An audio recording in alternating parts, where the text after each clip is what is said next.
Hello and welcome. Welcome to the Listress. I'm Stephanie. I'm so glad to have you here today. And if you haven't noticed by the title of this video, we are going to be talking about how to access your Akashic Records. As I've mentioned in a previous video, if you haven't seen it, I'll leave a little tag down below so that you can go ahead and watch that video on what are the Akashic Records and why you want to know about them. In this video, we're talking about how you're going to access your own. So right out the gate, if you've never had an Akashic record reading before, you probably should have one before you access your own records.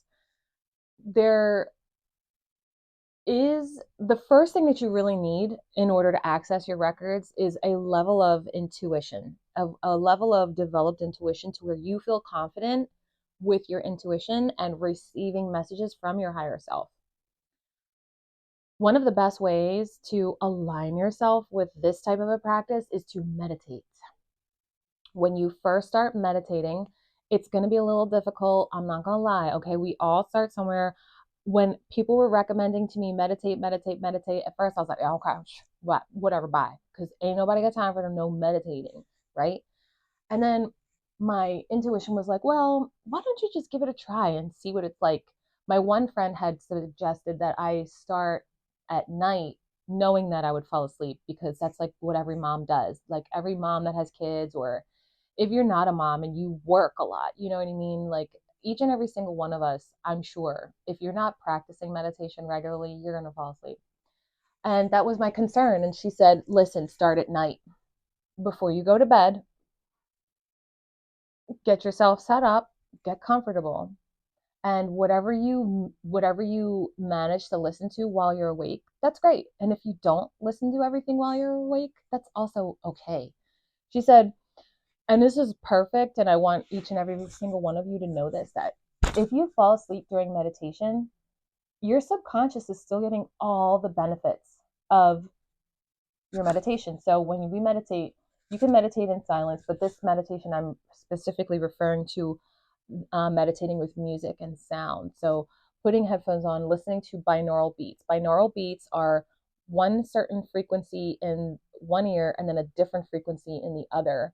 One of my most loved and favorited and suggested solfeggio frequencies, binaural beat frequencies to listen to would be 963. It is the crown chakra opening frequency. When you listen to it in the ears, it will help you really get into a very calm, Zen like state, and you will tap into your intuition, your higher self. And when you first start doing this, it will be in shorter sequences of time because you're new. If you've been practicing this, then you know as your intuition and the amount of meditating that you can do awake, it becomes longer. It only increases as time goes on. And your messages, your connection to your higher self only grows and becomes more strong and solidified as time goes on. So, meditating, setting short goals, 5 to 10 minutes max, where you can try and stay awake. And if not, again, like I said, starting at night is perfect. Trying to set little goals and seeing if you can increase 1 minute a night. Okay. That's all it takes. And we don't have to do a long meditative practice daily either. Once a day, 10 minutes max is an excellent starting goal. And then you can increase it to wherever you feel comfortable. Some people have a meditative practice where they practice every day for an hour, and others meditate daily for 20 minutes.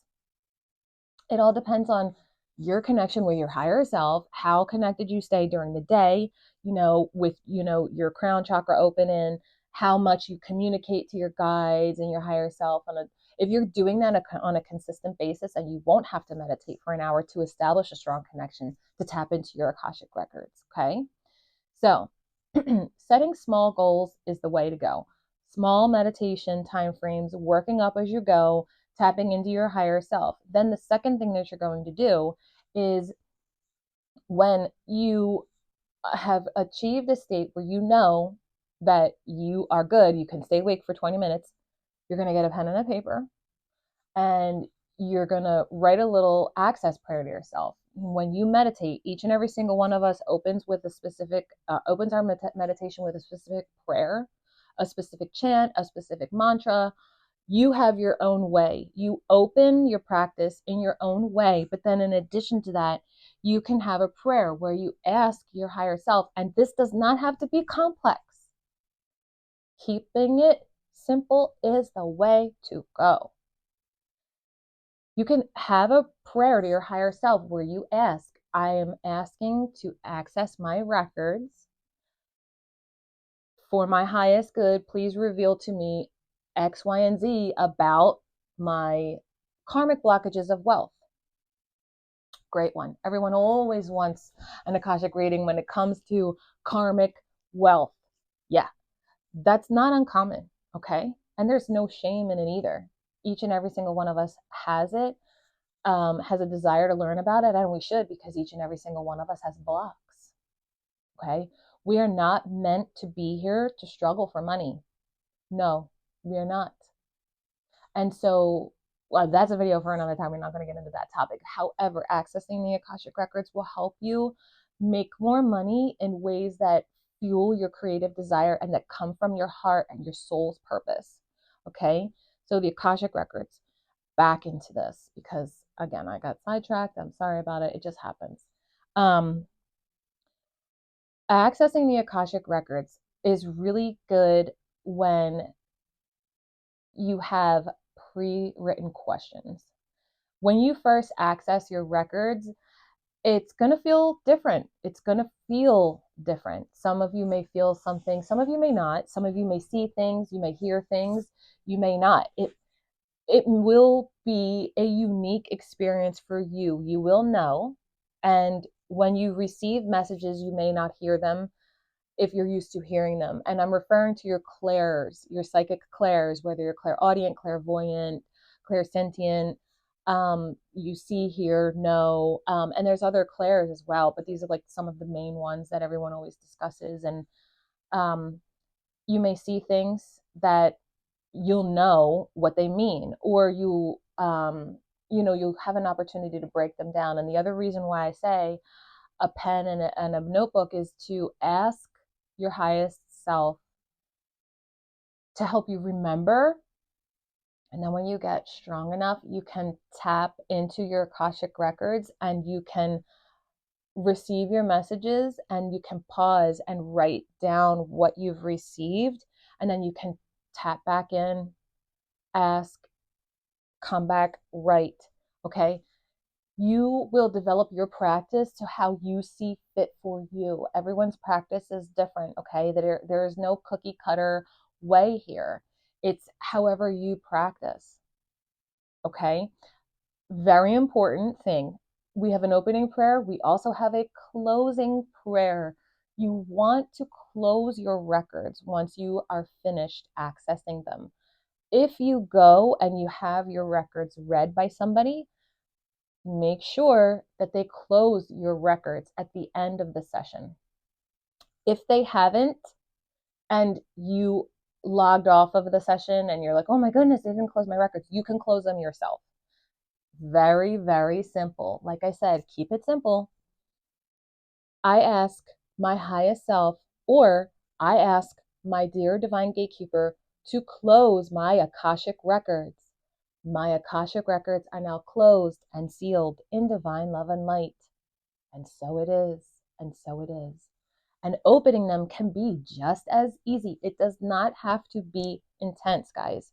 Simple, basic. When when you're meditating and you've already connected to your higher self, you know you've connected to your higher self because you know it feels right.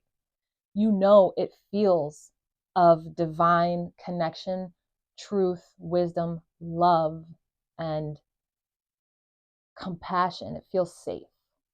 Okay. For those of you who haven't accessed their records before, or like maybe haven't even ever tried to do any type of like intuitive development on yourself, one of the best things to do when you are trying to develop your intuitive clairs is to always ask, like, if you're feeling something and you're not certain, ask it. Who are you? What are you? Are you for my highest good? Or are you not for my highest good? Demand more information. There's nothing wrong with that.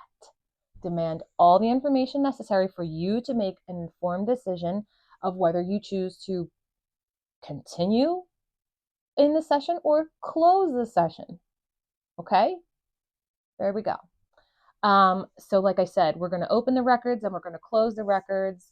And I also went over different frequencies if you felt like a frequency in there. Now listen, like I said, when you access your records, a lot of healing is going to come forward. The healing will come forward when you've become really comfortable. It's not going to really happen off the gate alone. If it does, which it may, seek out another Akashic record reader to help you, just provide some support and guidance, a little bit more clarity, a second set of eyes, ears, gut knowledge. Like sometimes when you get like another psychic involved, it can really help you to like solidify, okay, I was really receiving all of these messages. I was really receiving all of this information. This is something that I actually have to acknowledge and honor in order to move on. Because I'm not going to lie, it's healing for a reason. It's hard. It's hard, but you have the power to do it. You have the power. And let me not ramble, but I just get so excited when I talk about Akashic Records because there's so much magnificence that happens in the Akashic Records. It's going to be a more up and coming thing. You're going to see it more and more as Pluto just continues into Aquarius, because all the new age, all the way showing, all the blueprint seeking, all of the karmic justice and balance that's coming out, this is one of the ways. This is one of the ways to access all of that. Tap in directly to the source of your own karma and start clearing and healing right away. So that, again, like you can realign yourself with God and the universe, the divine creator in the universe, whatever word you want to say, source and the universe, to help open the channels of that pure connection and just pull those blessings in and all those manifestations. And before, or simultaneously as the manifestations, the blessings, they look different. They could come in the form of really good health. If you've been sick, this helps you. This isn't just for people trying to leave the office job and, work from home and, become a millionaire. No, this is for you. If you are on medication of any kind for whatever reason, and you're just not feeling yourself, if you are experiencing a major life event, or if you're just feeling the need, okay, there's a lot of reasons why we're called to the Akashic Records. It's not always for the same reason. Okay, so that's all that I have for you today. I'm sorry if it was a little skewed, but what comes forward is sometimes it just is so much, and I am excited to share all of this, and I want to make sure that you guys get everything that I know. I want to really make sure that I'm sharing all of my knowledge and wisdom with you. So until next time, that's all that I have. Make sure that you like this video, favorite, follow, subscribe, and leave me a comment down below and let me know what topics you want me to talk about next. Until then, bye.